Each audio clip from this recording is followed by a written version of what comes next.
പ്രകൃതിയുടെ ഓരോ സ്പന്ദനങ്ങളിലും ഒളിഞ്ഞിരിക്കുന്ന വിസ്മയങ്ങൾ എത്രയാണ്.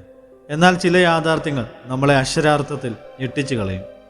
നമ്മൾ ഇന്ന് സംസാരിക്കാൻ പോകുന്നത് നിങ്ങൾ കണ്ടിട്ടുള്ള സസ്യങ്ങളെക്കുറിച്ചല്ല, നിങ്ങൾ കേട്ടിട്ടുള്ള കഥകളുമല്ല, മറിച്ച് ജീവനോടെ ഇരകളെ പിടികൂടി ദഹിപ്പിക്കുന്ന മാംസഭോജികളായ സസ്യങ്ങളെക്കുറിച്ചാണ്. അവയുടെ ലോകം നമ്മൾ വിശ്വസിക്കുന്നതിലും എത്രയോ അപ്പുറമാണ്. എന്തിന് ഈ ദാരുണമായ വിശപ്പ്? നമ്മുടെ ചോദ്യം ഇതാണ്. സാധാരണ ചെടികളെപ്പോലെ മണ്ണിൽ നിന്ന് ഭക്ഷണം സ്വീകരിച്ച് വളരുന്നതിന് പകരം എന്തിനാണ് ഈ സസ്യങ്ങൾ ഇത്രയും ക്രൂരമായ ഒരു പാത തിരഞ്ഞെടുക്കുന്നത്? രഹസ്യം അവയുടെ വളർച്ചയുടെ സാഹചര്യത്തിലാണ്. ഈ സസ്യങ്ങൾ വളരുന്നത് പോഷകങ്ങൾ തീരെയില്ലാത്ത മണ്ണിലാണ്, പ്രത്യേകിച്ച് നൈട്രജൻ ഇല്ലാത്ത ചതുപ്പ് നിലങ്ങളിൽ. മണ്ണിൽ നിന്ന് ലഭിക്കാത്ത ആ ജീവൻ നിലനിർത്തുന്ന ഊർജം അവ കണ്ടെത്തുന്നത് മറ്റൊന്നിൽ നിന്നാണ്, പറന്നു നടക്കുന്ന നിഷ്കളങ്കരായ ജീവികളിൽ നിന്ന്. അവയുടെ ഓരോ തുള്ളി രക്തത്തിലും ഈ സസ്യങ്ങൾ ജീവൻ നിലനിർത്തുന്നു. ഒരുതരം വിചിത്രമായ അതിജീവന തന്ത്രം. ഈ ചെടികളിൽ ഓരോന്നിനും ഓരോ തരം കെണികളാണ്. അവയുടെ ഭംഗിയിൽ വഞ്ചിതരാകുന്നത് പലപ്പോഴും ജീവനോടെയുള്ള അന്ത്യം കുറിക്കുന്നു. അവയിൽ ഓരോന്നായി നമുക്കൊന്ന് പരിചയപ്പെടാം. ഒറ്റ നോട്ടത്തിൽ നിരുദ്രവകാരികളെന്ന് തോന്നുന്ന ഈ ഇലകൾ വാസ്തവത്തിൽ ഒരു മരണത്തിന്റെ വാതിലാണ്. ആരെയും ആകർഷിക്കുന്ന പച്ച നിറത്തിൽ വാ തുറന്ന് കാത്തിരിക്കും. അതിൻ്റെ ഉള്ളിൽ നേരിയ രോമങ്ങൾ പോലെയുള്ള സംവേദകങ്ങൾ ഒളിഞ്ഞിരിപ്പുണ്ട്. ഒരു ചെറിയ ഈച്ചയോ ഒരു ഉറുമ്പോ ആ രോമങ്ങളെ ഒന്ന് സ്പർശിച്ചാൽ മാത്രം മതി, ഒരു മില്ലി സെക്കൻഡിനുള്ളിൽ ആ വാതിൽ കൊട്ടിയടയ്ക്കും. ഉള്ളിൽ കുടുങ്ങിയ ഇരയ്ക്ക് പിന്നെ രക്ഷയില്ല.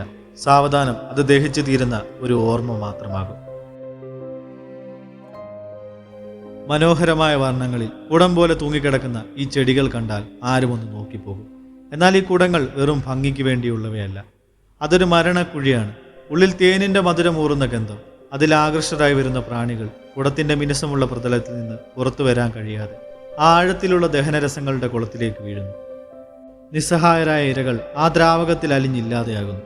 ചില പിക്ചർ പ്ലാന്റുകൾക്ക് ചെറിയ തവളകളെയും എലികളെയും വരെ പിടിക്കാൻ കഴിവുണ്ട്. ഇവയുടെ ഇലകളിൽ മഞ്ഞുതുള്ളികൾ പോലെ തിളങ്ങുന്ന ഒട്ടിപ്പിടിക്കുന്ന ഒരുതരം ദ്രാവകമുണ്ട്. സൂര്യപ്രകാശത്തിൽ ഈ തുള്ളികൾ വജ്രം പോലെ തിളങ്ങുമ്പോൾ പ്രാണികൾ അതിൽ ആകർഷിക്കപ്പെട്ടു വരും. എന്നാൽ അതൊരു മാന്ത്രിക ചതിയാണ്. ആ തിളക്കത്തിൽ വീണുപോയ ഇരയ്ക്ക് രക്ഷപ്പെടാൻ കഴിയില്ല. ഒട്ടിപ്പിടിച്ചു കഴിഞ്ഞാൽ ചെടിയുടെ ഇലകൾ പതുക്കെ അടഞ്ഞ് ആ ഇരയെ പൂർണ്ണമായി പൊതിയുകയും ദഹിപ്പിക്കുകയും ചെയ്യുന്നു. ഈ മനോഹരമായ കാഴ്ച എത്രമാത്രം ഭയാനകമായ ഒരു കെണിയാണെന്ന് നിങ്ങൾ തിരിച്ചറിയുന്നുണ്ടോ? ഈ ചെടികൾ മനുഷ്യർക്ക് ഭീഷണിയാണോ എന്ന് നിങ്ങൾ ചിന്തിച്ചേക്കാം. സിനിമകളിലെ ഭീകര സസ്യങ്ങളെ പോലെ ഇവ മനുഷ്യരെ പിടികൂടുമോ? എന്നാൽ ഉത്തരം ഇല്ല എന്നാണ്. ഈ ചെടികൾ നമുക്ക് യാതൊരു ദോഷവും ചെയ്യുന്നില്ല. അവയുടെ കെണികൾ ചെറുതും പ്രാണികളെ പിടിക്കാൻ മാത്രം ശേഷിയുള്ളതുമാണ്. അവ പ്രകൃതിയുടെ അത്ഭുതകരമായ മറ്റൊരു മുഖം നമുക്ക് കാണിച്ചു തരുന്നു. അതിജീവനത്തിനായി പ്രകൃതി കണ്ടെത്തിയ വഴികൾ എത്ര വിചിത്രവും ചിലപ്പോൾ ഭയപ്പെടുത്തുന്നതുമാണെന്ന്. പ്രകൃതിയുടെ നിഗൂഢതകൾക്ക് അതിരുകളില്ല. ഈ മാംസഭോജി സസ്യങ്ങൾ അതിൻ്റെ ഏറ്റവും മികച്ച ഉദാഹരണമാണ്. അവയുടെ അതിജീവന തന്ത്രങ്ങളും പരിണാമവും ഇന്നും ശാസ്ത്രലോകത്തിന് ഒരു വലിയ അത്ഭുതമാണ്. ഈ ലോകത്ത് ഇനിയും എത്രയെത്ര രഹസ്യങ്ങളാണ് ഒളിഞ്ഞിരിക്കുന്നതെന്ന് ആർക്കറിയാം. ഈ വീഡിയോ നിങ്ങൾക്ക് പുതിയൊരു അറിവ് നൽകിയെന്ന് കരുതുന്നു. ഈ വീഡിയോയെക്കുറിച്ചുള്ള നിങ്ങളുടെ അഭിപ്രായങ്ങൾ കമൻറ്റ് ബോക്സിൽ പങ്കുവെക്കുക. ഈ വീഡിയോ ഇഷ്ടമായാൽ ലൈക്ക് ചെയ്യാനും ചാനൽ സബ്സ്ക്രൈബ് ചെയ്യാനും മറക്കരുത്.